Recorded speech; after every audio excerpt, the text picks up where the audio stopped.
Hello and welcome to Global Sanctuary for Elephants podcast, Global Rumblings.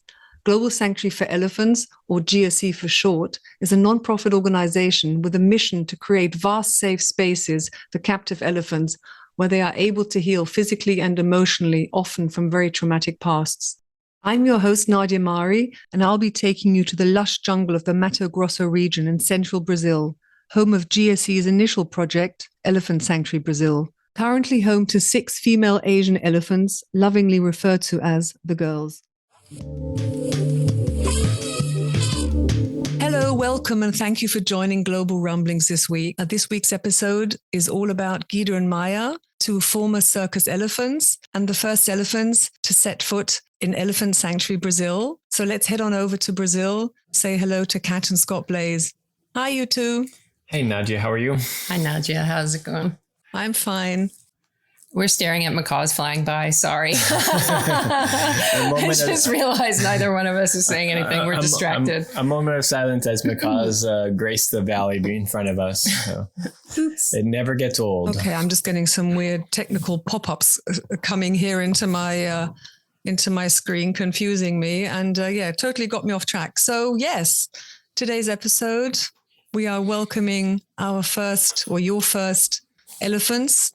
Last episode, we learned a little bit about Guida and Maia, two former circus elephants. We gently closed the gates from the transport crates behind them, and you set off.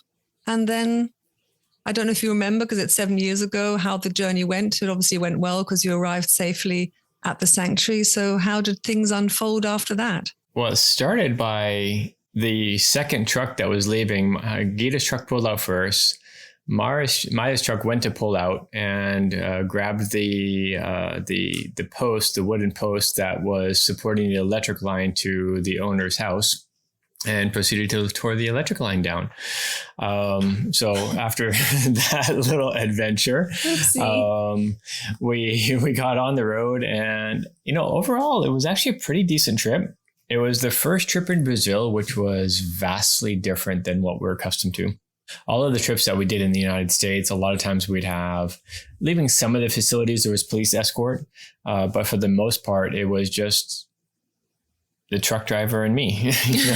It was relatively, easygoing, not a big caravan. And this was a totally different ballgame. It was police escort the whole way. It was, 2 or 3 documentary teams, I think 3 vehicles from our team here at Elephant Sanctuary Brazil.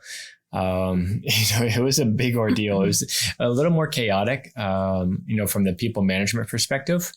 But it was also interesting to see the roads for the first time, going cross country that way. They don't have interstates the way we are accustomed to in the United States. So, the journey is a little bit slower. Many areas without reception, which left Kat in the dark for long stretches of time, wondering what's going on.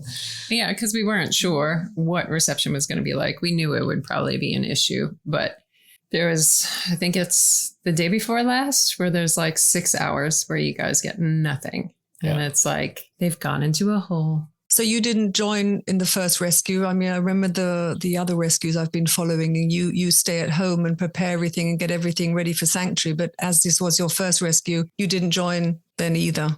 Yeah, we still had, like Scott said last time, I think we still had to finish getting water to the barn and a bunch of other things. So it just ends up, especially when you have a bunch of volunteers, that somebody, of course, has to stay and kind of wrangle things and make sure everything goes okay. So no, Scott and I, aside from Ramba, have never been on a rescue together. Not yet. We're always split up. One day it'll happen. It'll be wonderful.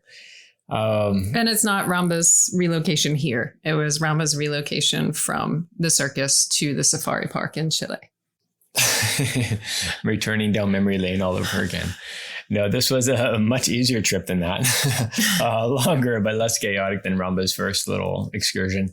But no, it went pretty well. A few minor issues along the way.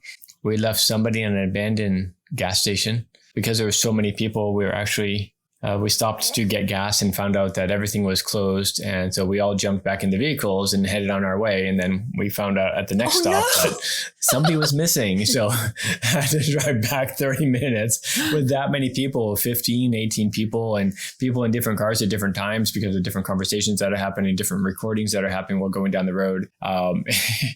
So somebody got left to the side.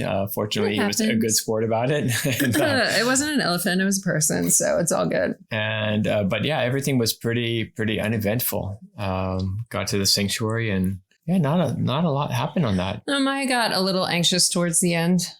She seemed a little, well, definitely less settled than Guida. Guida was the beginning of her being a rock star. So we unloaded Maya first because she seemed like she was ready to get out of the crates. But no, that was pretty uneventful. We had a big storm that looked like it was going to come through. And if it did, we were going to lose power. And of course, we were doing our first live feed with them. And we had done a little pre-checkup just to make sure it was all going well. And then everything turned black. And I was like, oh no. I'm like, people are going to be so upset. But it managed to stick to the hills and everything is fine. That was the first of rescues where we lose power and internet. I was going to say, isn't that very often a theme with you guys? Well, obviously, you're in the middle of nowhere. So. Yeah, but it doesn't happen. I mean, it happens. But it's not happening at the same time. No. And we've definitely had more than one rescue where we panicked a little bit. Not them on the road, they're fine. But at home, trying to figure out setting up double generator systems so we can have, the main router on and the Wi-Fi down at the barn and a million different stupid things. Talking to the internet company being like, no, you don't understand. We have an elephant coming this afternoon. You have to fix it. And they're actually really good about it. Again, small places, they know who we are. But yeah, power and internet, not our friend. It was also the first experience with the police escort who was absolutely exceptional. They were amazing in opening corridors. There were several times where normally every time you go across a state line, you have to go through these checkpoints and we just buzzed right through. They just, opened up the corridor for us so we didn't have to stop at those. There was one time there was a long line of traffic and they actually went ahead maybe a good 5 kilometers and told everyone to stop in both directions and let us go past. Yeah, it was really pretty interesting. And the teams are great. I mean, they really are the nicest people that are involved in those teams. They're normally the first ones up and the last ones go to bed. Yeah. They don't need to be up early. We don't need them until we actually get on the road. But they're always there helping out with whatever needs to be done. They're really amazing. So we've been very lucky with the federal highway patrol here. It's been an amazing group of people. So that was, overall first experience of traveling from Brazil. It was better than anticipated. The roads were better than anticipated and went pretty smooth and warm welcomes everywhere we went. So, and again, the elephants did remarkably well. Not a big surprise. Given there were 2 circus elephants. Sure. They have been traveling for years and years and years. But they did really, really well. I think if anything, Guida's health was a concern because we still didn't know what was going on. But I mean, once she stopped swaying, when she went into the crates and you could tell there was a lot going on within her that we weren't seeing in a positive way, it definitely eased the concern because she came across really, really strong. She was amazing. She kind of knew something was changing and settled into her own a little bit. It was a drastic change from how she appeared initially. So yeah, I mean, going back to the last episode when we talk about, when she went in the trailer and how calm she was, and that just continued throughout. She just had that presence of, I've got this, let's go. And very bright, very alert, very attentive. Obviously it's difficult and might be a little bit anthropomorphic, but when you say good vibe, do you think they feel that something good is going to happen? I mean, good as humans class it. You know, a lot of people have said things like that of they must know where they're going, and maybe they do, or maybe it's just like, let's just get the hell out of there. It couldn't be any worse. You know, you don't know what they're really going through, and you know what's actually going through their head, and we could speculate all day long about it. But do they feel that it's different? I think without a doubt, they feel the approach is different. They feel the again, the vibe, the energy of the people. You know, it's very supportive. It's very nurturing, and without a doubt, they feel that's different. What is that? How do they interpret that? Is a step that we can't possibly define. And so then you said Maia was unloaded first, and I didn't have time to binge on any of your old YouTube videos this week, but you did say that there was a live, so I'll have a look and find that, and then we can link up to that in the show notes. So it must have been an absolutely amazing feeling, having, after all that you've been through, to find the sanctuary, moved from the US to Brazil. You found the land, you found the sanctuary, and then your 2 elephants stepping off. I mean, it must have been a pretty, amazing moment. Yes and no.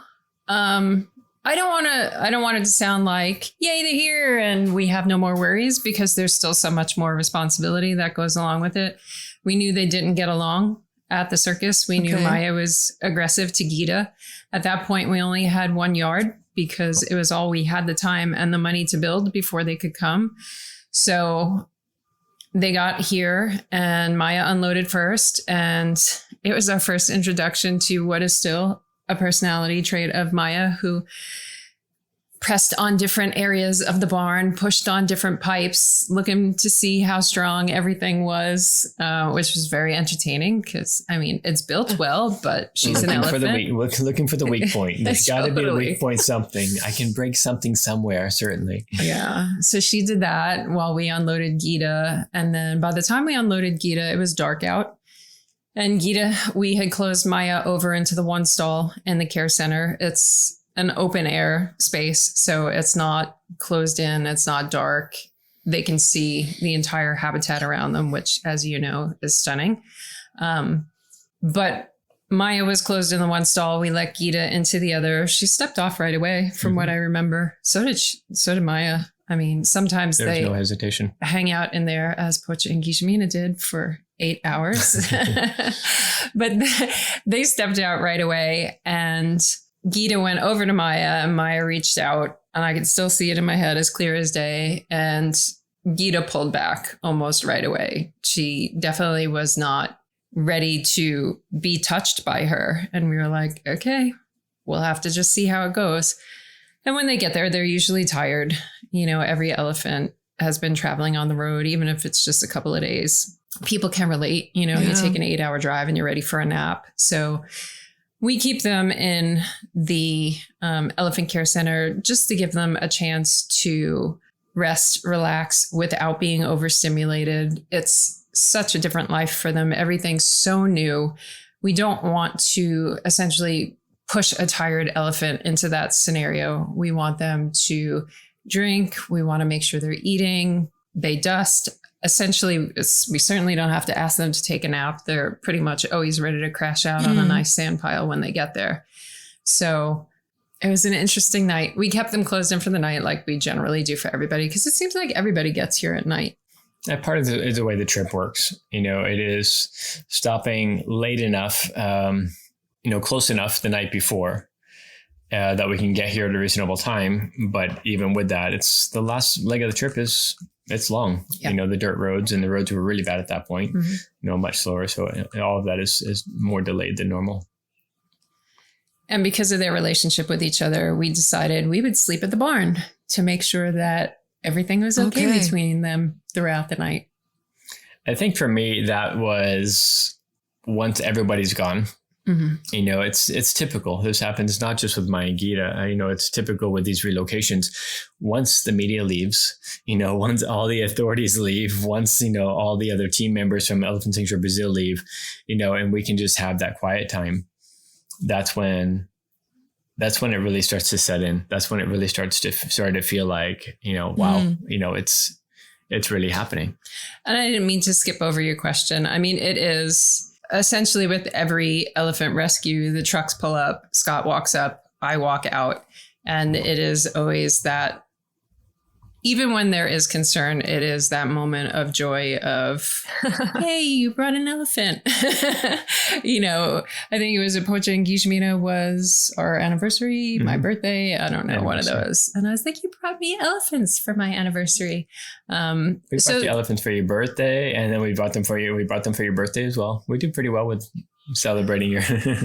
Yeah, so there's definitely that moment of joy. And I think it was really nice for the volunteers and the few staff members that we had. Everybody stayed to watch.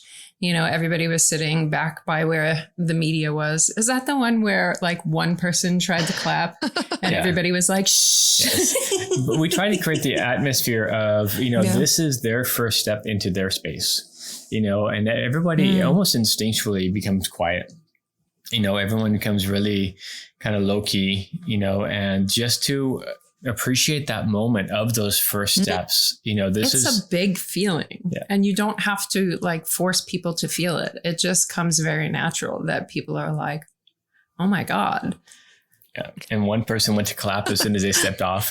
It was actually, I felt bad for the person because everybody, you know, we're ready to lynch him. You know, it was a pretty harsh, you know, like, no one said shut up or anything, but it was a little intense, the reaction, you know, the emotion from everybody else. And then quickly went right back to appreciating that moment for what it was of those first steps for elephants coming on, you know, but as Kat was saying, it's not that we don't celebrate those moments, but those moments it's not the beginning and it's not the end. It is the middle of the journey. And I guess the first steps of a new level of responsibility, you know, and that doesn't come lightly, you know, because the responsibility for their social interaction, you know, the first steps of the recovery, the safety of everybody, the safety of them, you know, everything changes. And that's not an easy part to, you know, it can't be ignored. And it's not easy to step to the side because even while all of this is going on, you know, you're still having to watch as they're taking those first steps. You're having to watch, where are the crane operators? You know, where are the authorities? Is everybody where they're supposed to be? It's a lot of people. We had 18 people that were here for you know, that were on the trip, or 20 people on the trip. And then we had probably another 30 or 40 people here waiting, you know, because it is, you know, all the authorities, all the politicians that helped open doors to make it happen. You know, everyone that ends up being here in this first rescue. And it's just a lot of responsibility that that actually overrides in some ways. And I think for the first rescue, especially, there were a lot of authorities that, you know, nobody here understood really what an elephant sanctuary was going to be like. Nobody, you know, it's the first. So a lot of authorities wanted to come and see it and make sure that everything was legit, that we know what we're doing, that the facilities look well built, that the elephants look like they're going to be cared for. I mean, there was a lot of scrutiny, I think, with that. And it ended up being super positive. I mean, everybody was great about it, but there were definitely people had a lot of doubts because it was so new. Sorry. How did the elephants tolerate the transport? Sure. You know, people have doubts about how they are when they arrive. Especially since so many facilities are like, they can't go to sanctuary. They'll never, you know, they can't travel. They're too old. They're too sick. You know, they won't make the journey. So, I mean, if you hear that enough, especially if you've never dealt with it before, that created, you know, a certain level of doubt. So the first night went well then, if you said you slept down at the barn. Well, we didn't sleep. It was a good thing, but we didn't really get much sleep. No, they were pretty amazing, actually. Yeah. I don't think they slept that much either. They totally didn't sleep. There was Nobody lot slept. Of noise. There was actually what was, I think for them, just as that kind of that moment that we could breathe after everyone left, it was the same thing for them. Once everybody stepped away and they can just kind of explore that space, even though they're still in the elephant care center, they're still inside a very small, you know, enclosed stall, dirt floor. They can see the world around them. They can feel the world around them, and they can feel, you know, again, the vibe of the sanctuary is just, it's just nature. You know, it's like being in the forest more or less. And, you know, they ended up bonding in a way that we did not expect.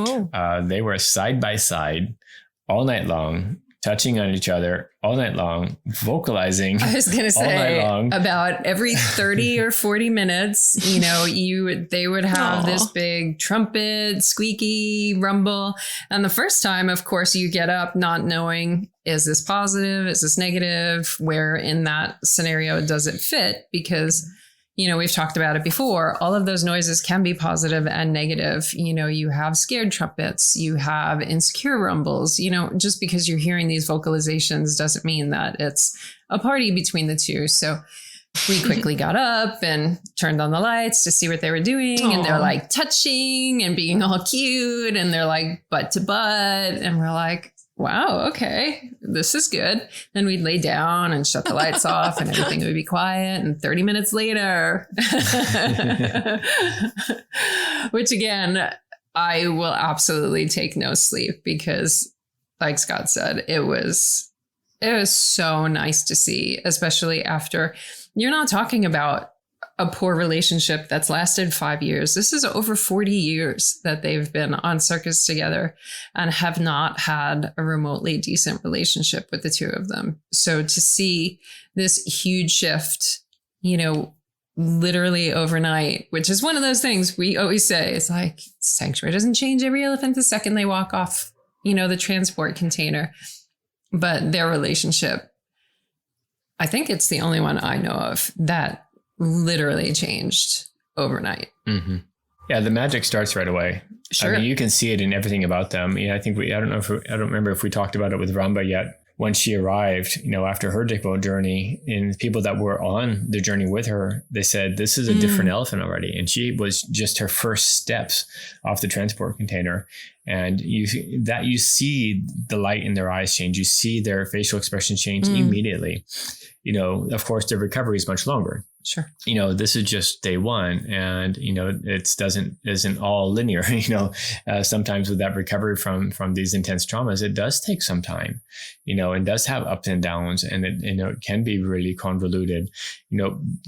However, you start to see the change immediately. We saw it with Hannah, we saw it with Mara, we saw it with everybody. I remember the zoo team with Mara saying that they didn't expect it either. They said, they told us we knew she would change based on what we told them, but they didn't expect to see so much change just after one night. So it does start that way, but the relationship with that level of history was different than anything we had seen before. You did say before on the other episode, while you were observing Guida and Maia at the lawyer's farm, you did say that they actually turned out to be completely different. You said Maia, big bossy, Maia, big presence, but actually very insecure. And Guida, whom you thought was more insecure, was actually very, very strong inside. So they were a bit of like a chocolate out of a box. You're not quite knowing what center you're going to have, toffee flavor or salty caramel. Well, I think during that first night, with all the celebration that happened, something that was what occurred is there must have been a vote of some sort, and it determined that Guida is boss. Guida is, I know what I'm doing. You need to follow me. And it wasn't a dictatorship by any means, but there was definitely a shift overnight and a shift in respect. And I think more than anything, it is Guida coming into her own, for lack of a better way of saying that. Sure. I mean, she just seemed to have a completely different presence. Yeah, she is. I mean, they're all special and they're all different, but there was something about her. There are just some elephants that, I don't know, you look at and you're like, wow, and it's just a weird feeling you get. She was so strong. She was beautiful, of course. She's a gorgeous, gorgeous elephant.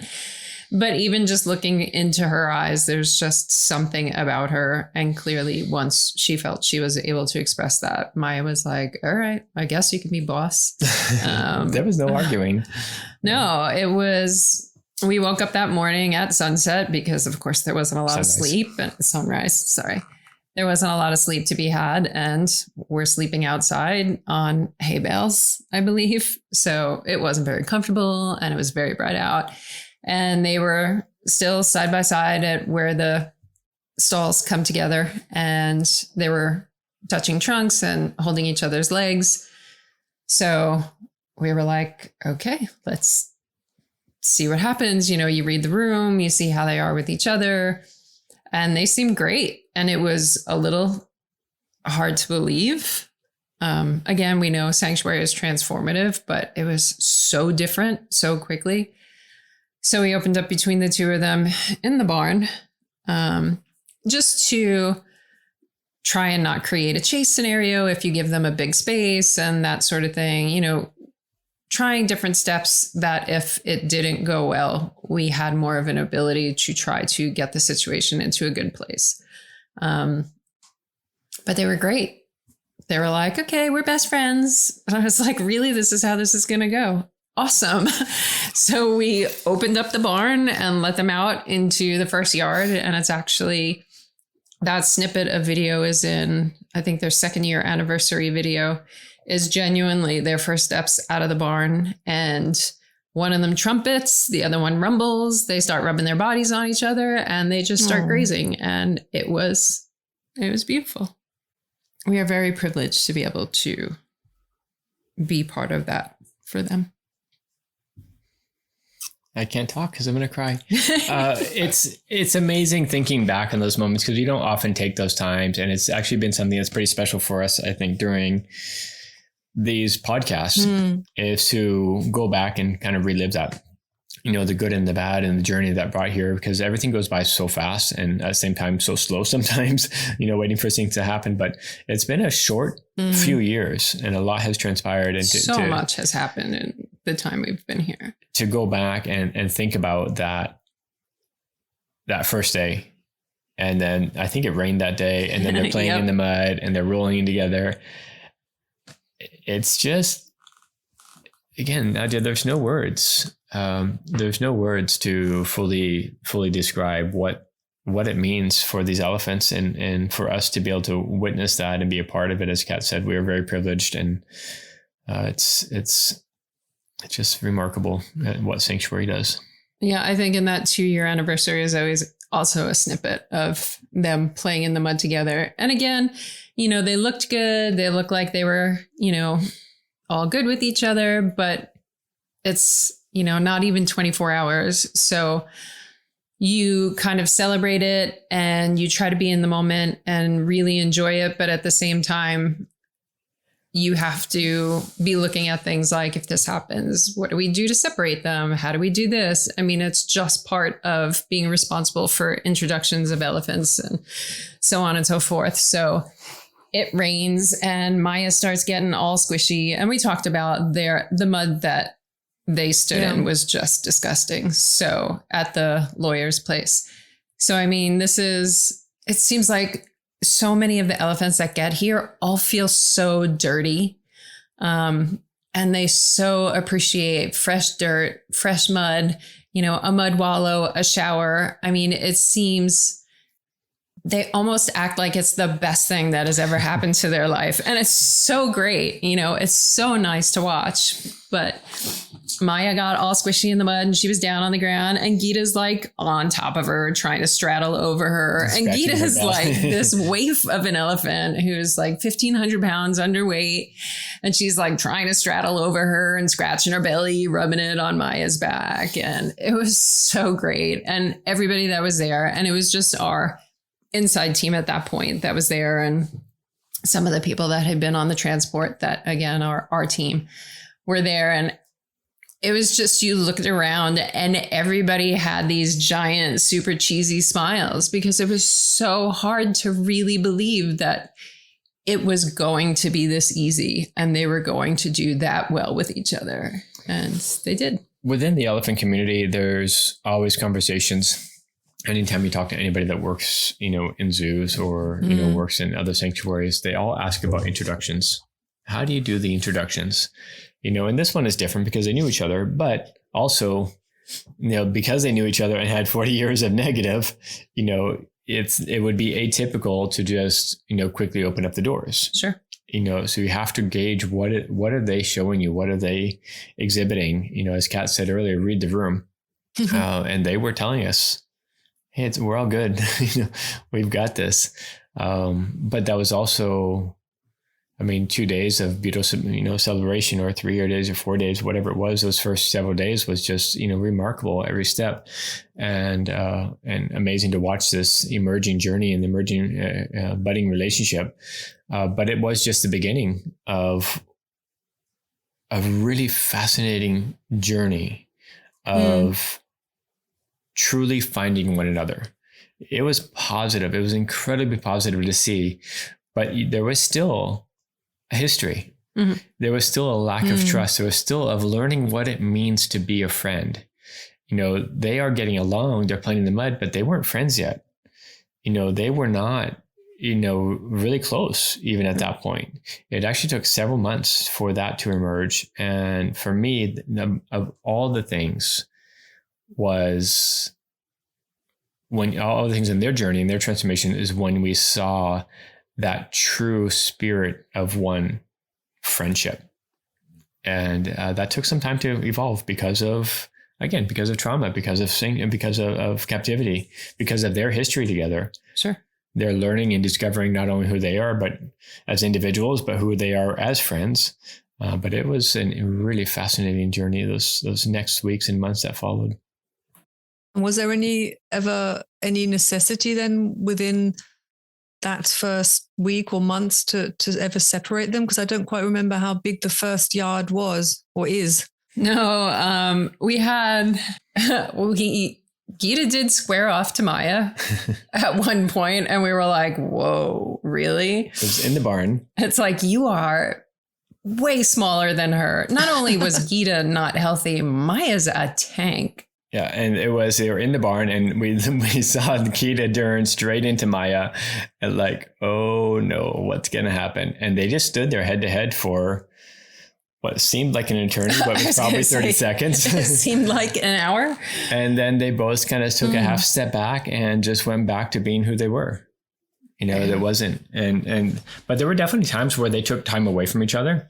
Sure. Guida established boundaries, but those boundaries were such that of just stepping away, not pushing back, not being no physical confrontation, just saying, if you don't want to respect my space, then I'm going to walk away. And it's one of those things, we're going to segue a little bit, sorry. When people ask about matriarchs, so many facilities think the matriarch is the most dominant female, and that's not how it is in nature. And that's not how it's supposed to be. You have true matriarchs are very passive leaders. They don't lash out in correction. They find other ways to teach other elephants how to behave. And for Guida, it was simply that if you're going to be too much, I can't be your friend right now.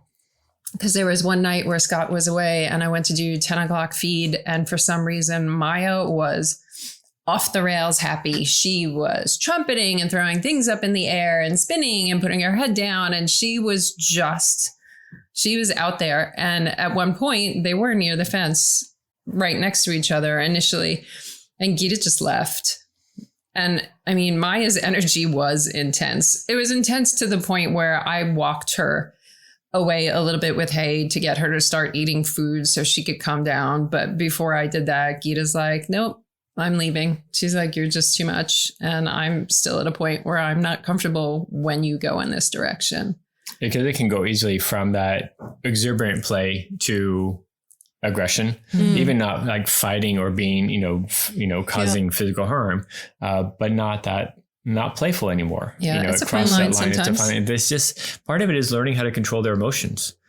Part of it is learning, what it means to celebrate those moments. And, there's a time and a place. And sometimes, somebody wants to party and the other wants to go watch a movie, and that's part of respecting one another as well. And respecting where each other is in that space. And, and the most beautiful part about Sanctuary with that is Guida had the space to walk away.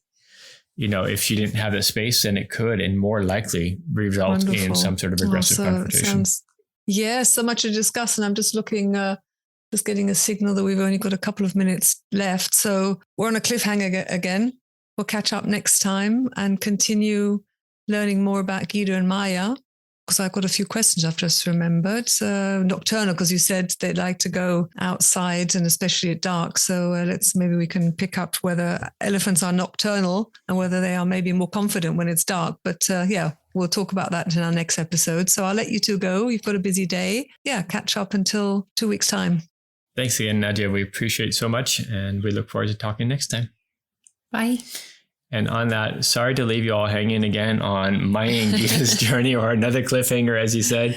There's just so many elements about it that are beautiful and always more to discuss.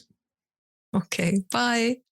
That's all for this week. We really hope you enjoyed the episode.